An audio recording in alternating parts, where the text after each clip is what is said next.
De Tiago.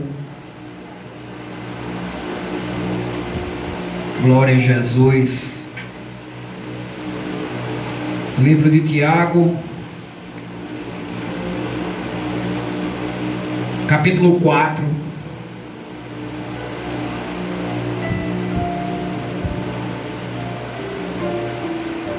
Quem achou, diz amém.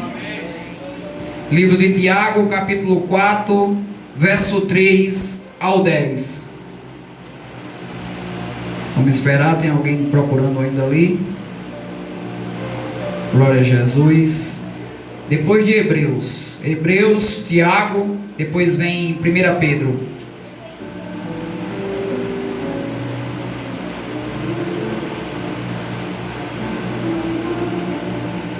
Glória a Jesus.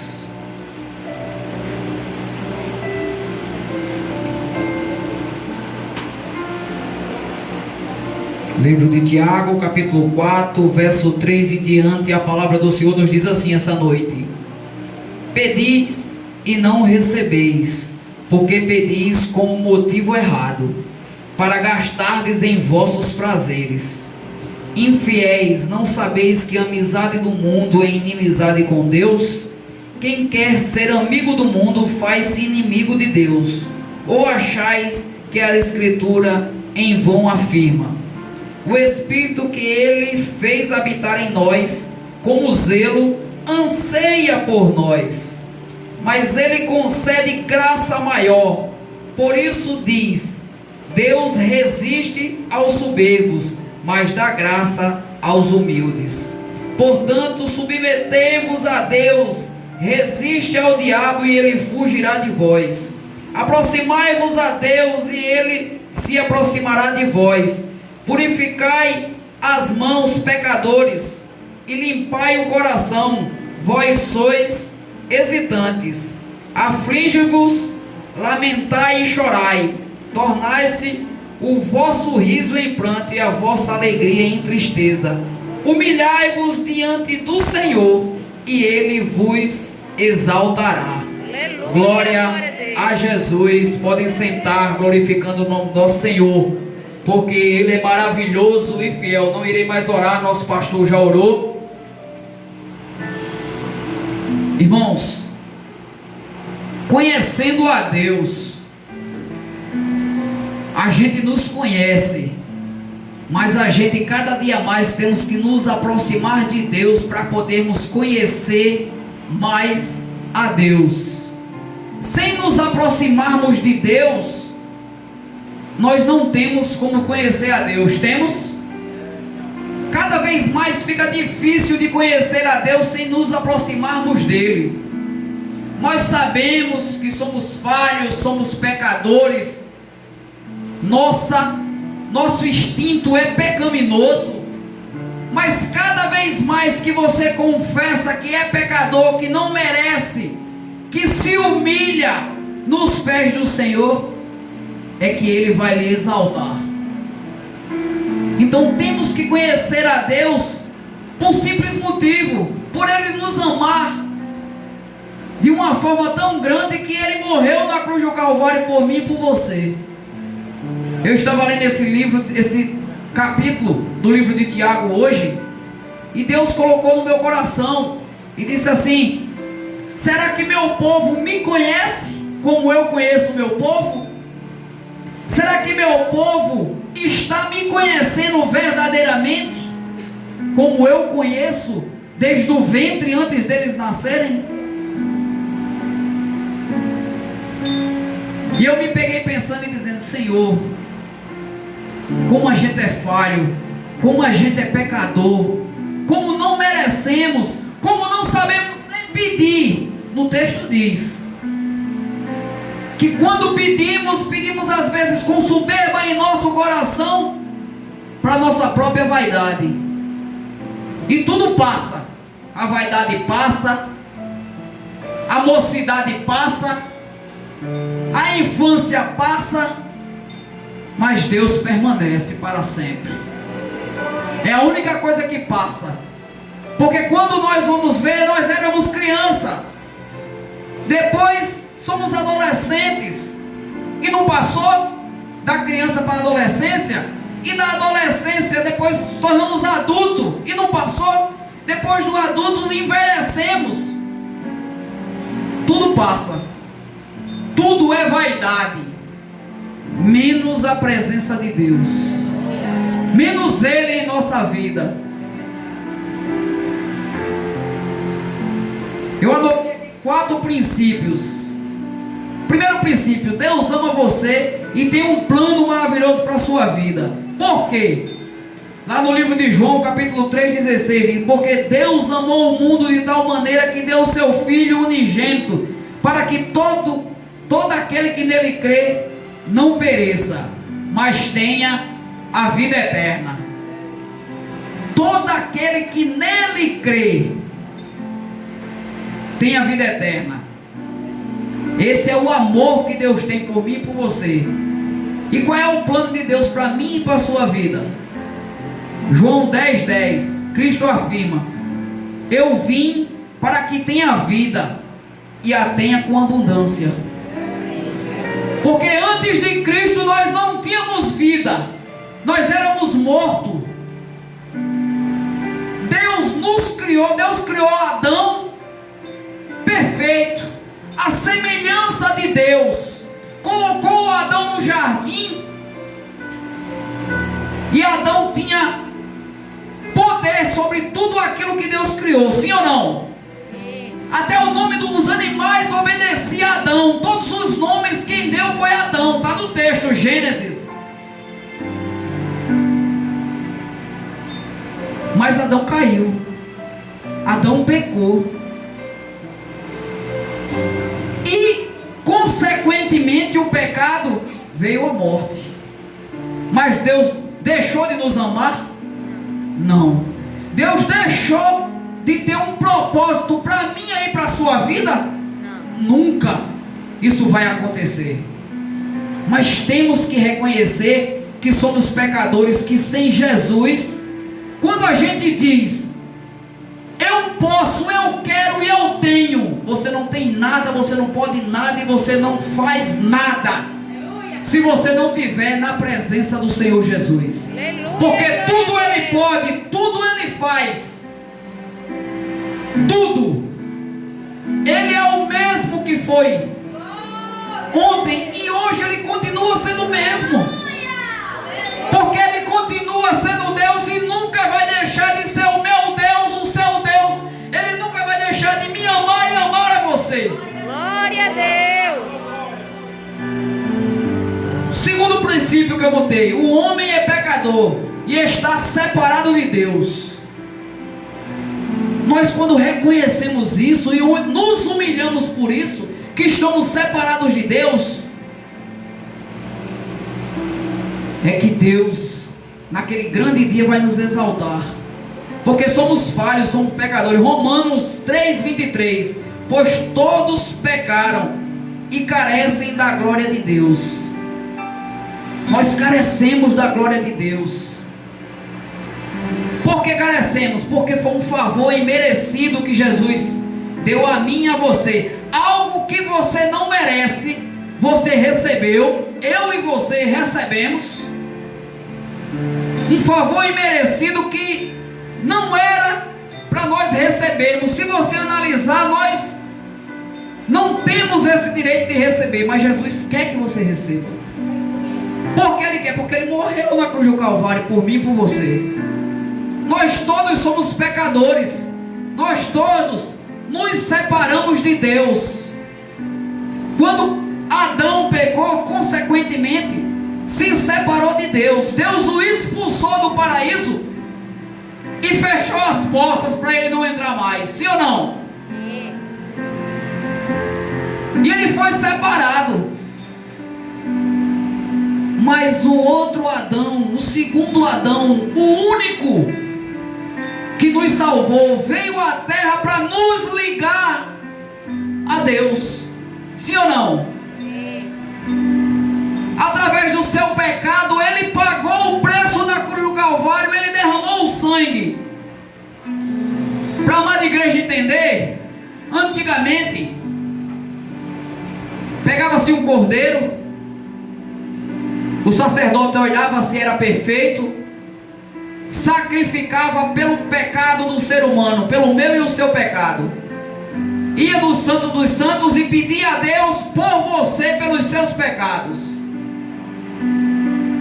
Aí Jesus veio, sem pecado nenhum, derrama o seu sangue na cruz para salvar a multidão, para salvar o mundo, porque Deus amou o mundo, não é só para mim e para você, é para o mundo.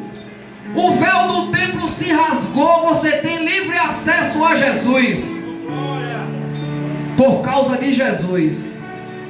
Eu escuto muitas pessoas dizer assim: mais Deus, pouca religião.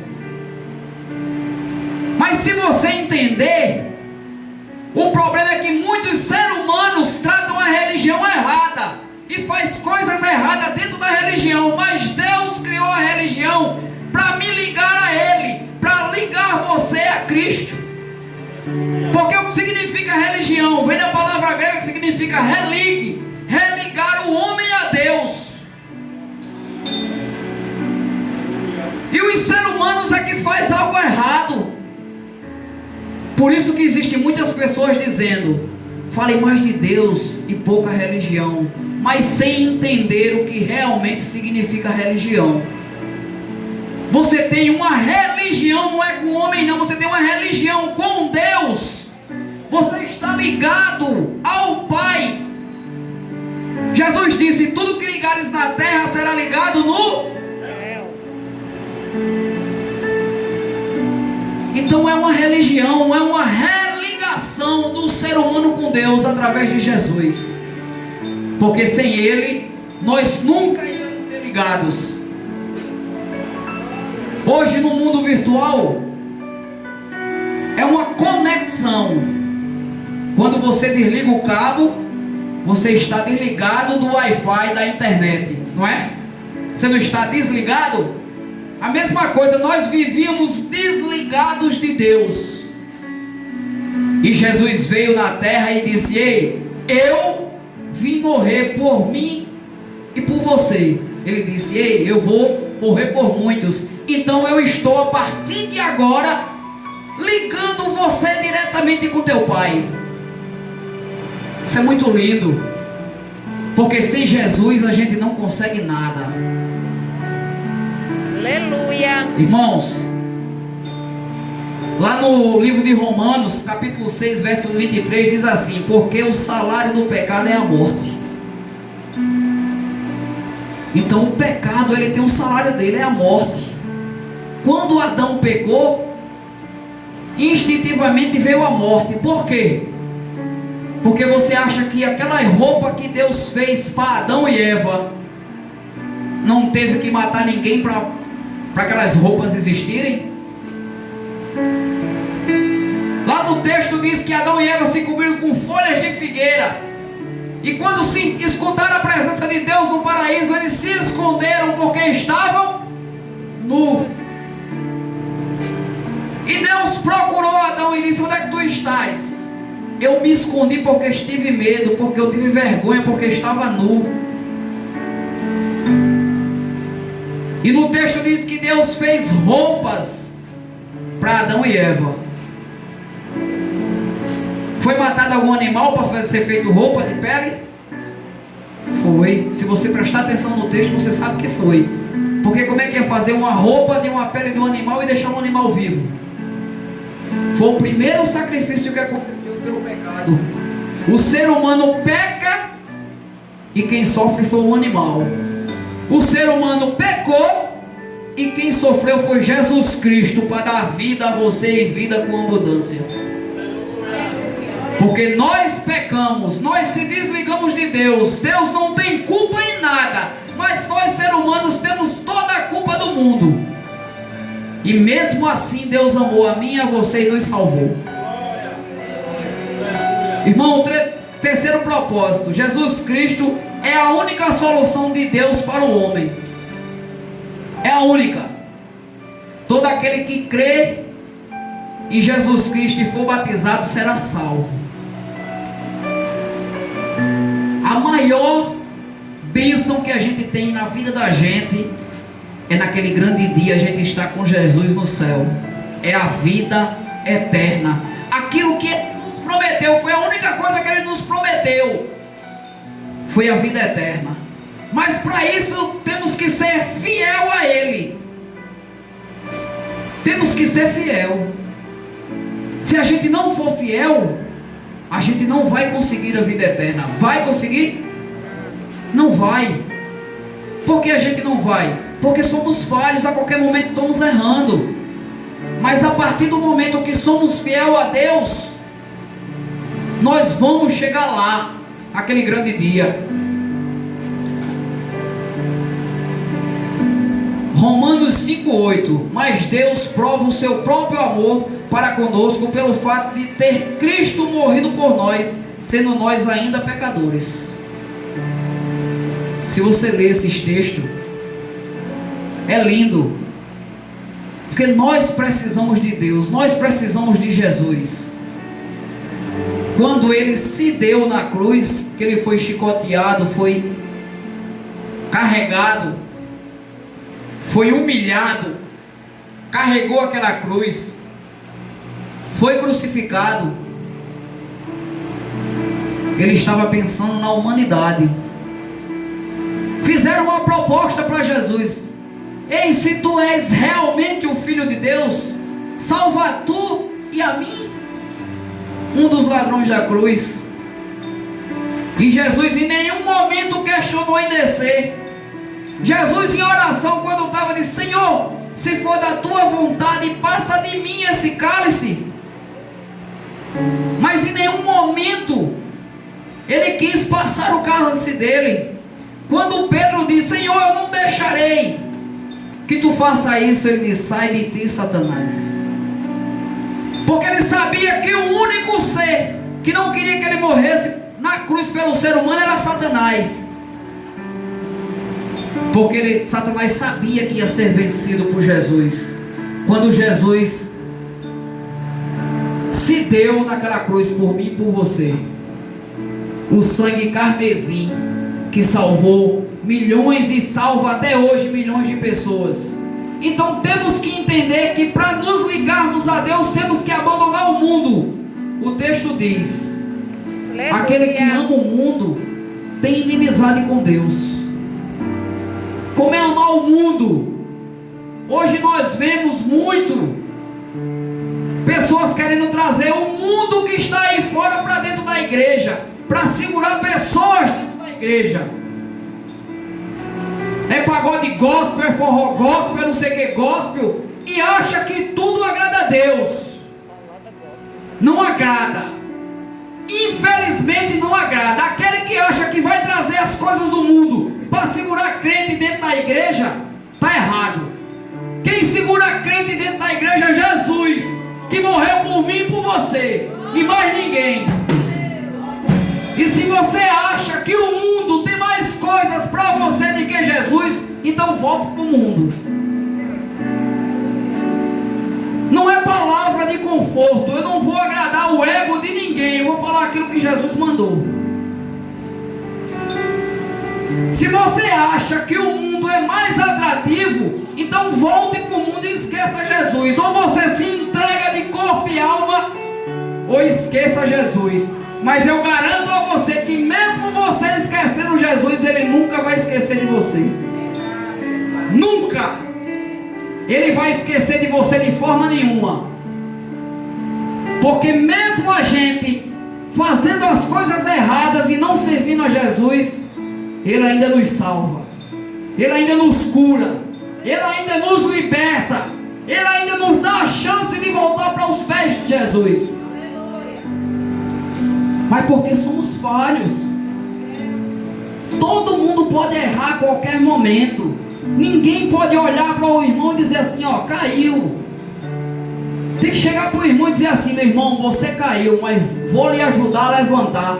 Dá uma palavra de conforto. O cair é do homem e o levantar é do nosso Senhor Jesus. Muitas pessoas estão se afastando do Evangelho por besteira. Acha que a palavra de Deus é brincadeira.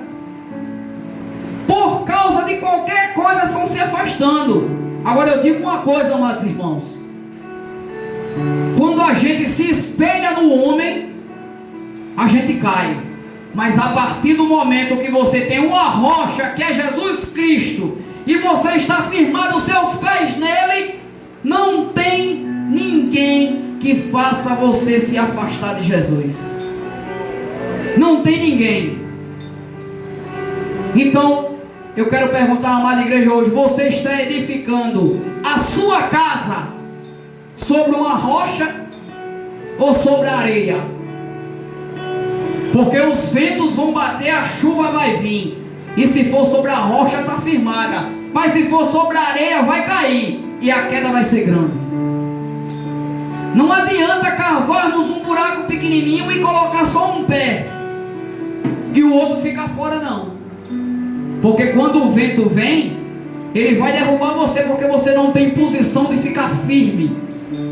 Mas quando você coloca os dois pés enfiados na rocha e confia nele, e acredita nele, e crê nele, e deixa ele fazer, aí é diferente. Porque só quem faz assim é Jesus. E o quarto princípio, irmão, e o último, vou terminar mesmo na hora, 2 minutos.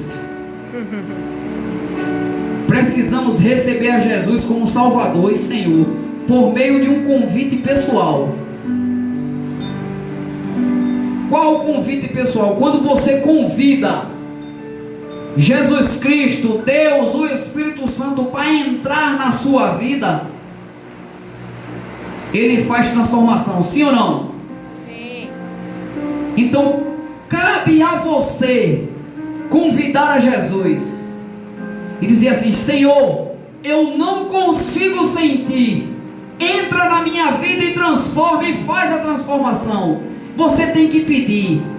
Sabe por que você tem que pedir? Porque Jesus, Ele é educado, Ele bate na porta.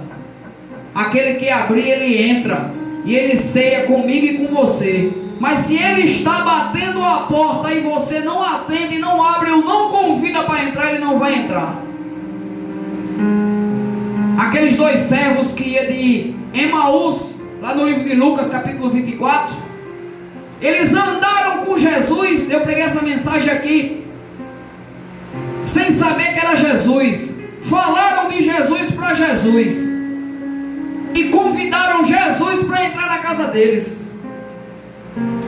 Quando você convida, Jesus entra e Ele faz transformação. Lá no livro de João, capítulo 1, verso 12, diz assim: contudo, os que receberam, aos que creram em seu nome, deram o direito de se tornar filhos de Deus. Então você teve um direito, você fez um convite. E quando a gente faz um convite aqui, você que está aí afastado do Evangelho, venha se reconciliar com Jesus. Isso é um convite que Jesus está fazendo. E muitas pessoas dizem assim: outra oportunidade, deixa para amanhã, deixa para depois. Ei, mas o amanhã a Deus pertence. Tu não sabes nem se está vivo daqui a 1 segundo, quanto mais amanhã. E Jesus tem pressa. Jesus quer você na presença dEle, para Ele chamar você de filho. Então quando Ele faz um convite a você e você aceita, você tem que deixar Ele entrar. Quando Ele entra, Ele faz transformação, sim ou não? Sim. E a transformação é grande. É tão grande que o povo aí fora diz assim: olha aí falando de tal, como está diferente. Então tem que ter transformação, irmão. Evangelho não é só da boca para fora, não. Tem que ter transformação. Tem que se entregar de corpo e alma a Jesus e deixar Ele fazer. Quando a gente deixa Jesus fazer, a transformação vem. Mas quando a gente quer fazer da nossa forma, não tem transformação no mundo que venha. Porque você não está deixando o Espírito Santo lhe transformar.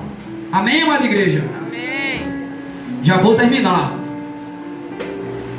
Apocalipse 3:20, que diz assim, ó: eis que estou à porta e bato. Se alguém ouvir a minha voz e abrir a porta, eu entrarei. Esse é o último versículo que eu vou deixar essa noite. Apocalipse 3:20. Eis que estou à porta e bato. Então, se Jesus está batendo, é porque Ele quer entrar. Mas não adianta deixar Jesus batendo. Tem que abrir para Ele entrar, para haver transformação. Porque quanto mais a gente ama o mundo, a gente se afasta de Deus. Está aqui o texto. Portanto, submetei-vos a Deus, resisti ao diabo e ele fugirá de vós. Aproximai-vos a Deus e ele aproximará de vós.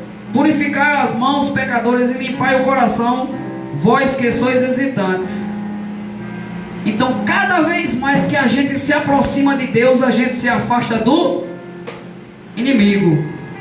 Cada vez mais que a gente busca a Deus, a gente se afasta mais do inimigo. Cada vez mais que a gente vai atrás de Jesus, Jesus nos transforma, nos capacita. Cada vez mais que nos humilhamos, humilhai-vos diante do Senhor, e Ele vos exaltará. Humilhai-vos. Então não hesitai em se humilhar na presença do Senhor, porque naquele grande dia Ele vai te exaltar. E aqui eu agradeço a minha rica oportunidade em nome de Jesus.